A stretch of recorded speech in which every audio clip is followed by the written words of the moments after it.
Missão e caracteres do verdadeiro profeta.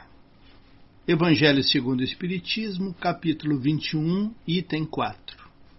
É comum atribuir-se aos profetas o dom de revelar o futuro, de maneira que as palavras profecia e predição passaram a ter o mesmo significado. No sentido evangélico, a palavra profeta tem um sentido mais amplo. Diz-se de todo enviado de Deus, com missão de instruir os homens e lhes revelar as coisas ocultas e os mistérios da vida espiritual. Livro dos Espíritos, questão 624. Qual é o caráter do verdadeiro profeta? É um homem de bem, inspirado por Deus. Pode-se reconhecê-lo por suas palavras e ações. Deus não se serviria da boca de um mentiroso para ensinar a verdade. Mas quais são os indícios do homem de bem? Encontramos isso na questão do Livro dos Espíritos 918, nos comentários de Kardec. O verdadeiro homem de bem é aquele que pratica a lei de justiça, amor e caridade em sua maior pureza. Ele interroga sua consciência sobre os atos realizados. Perguntará se não violou essa lei, se não praticou o mal e se fez todo o bem que pôde, se ninguém tem nada a queixar-se dele. Enfim, se fez aos outros o que gostaria que os outros fizessem por ele. É um homem cheio do sentimento de caridade e amor ao próximo. Faz o bem pelo bem, sem esperar retorno, e sacrifica seu interesse à justiça. É benevolente para com todos, porque vê irmãos em todos os homens, sem exceção de raça nem de credo. Mas e os falsos profetas? Evangelho segundo o Espiritismo, capítulo 21, item 5. Surgirão falsos cristos e falsos profetas, que farão grandes prodígios e coisas surpreendentes para seduzir os próprios escolhidos. Quais são as características desses falsos profetas?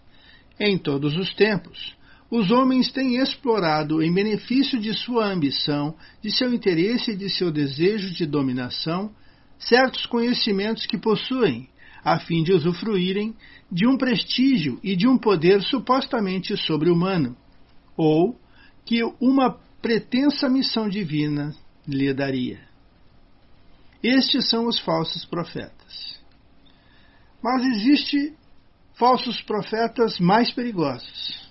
São os falsos profetas desencarnados. Encontramos isso no Evangelho segundo o Espiritismo, no capítulo 21, o item 7. O Espiritismo vem revelar outra categoria bem mais perigosa de falsos profetas, que se encontra não entre os homens, mas entre os desencarnados.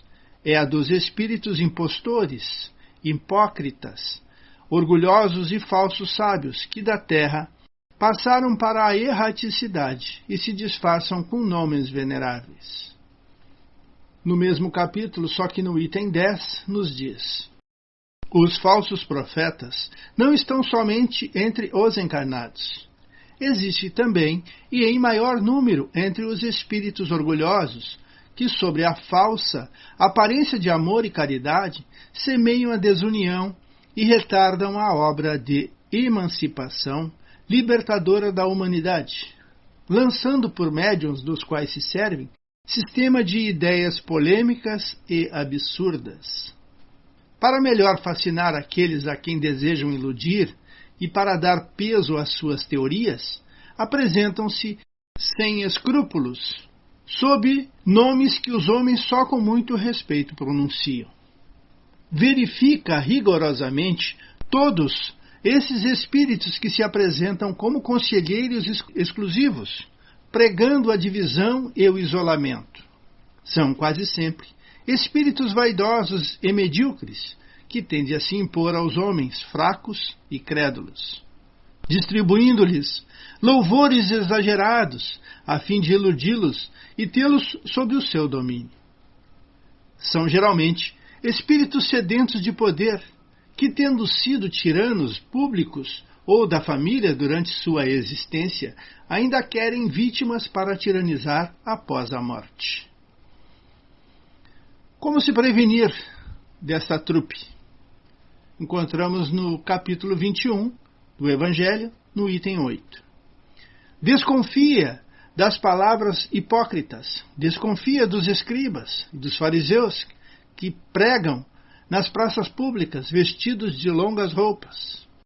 Desconfia daqueles que dizem ter a posse única e exclusiva da verdade.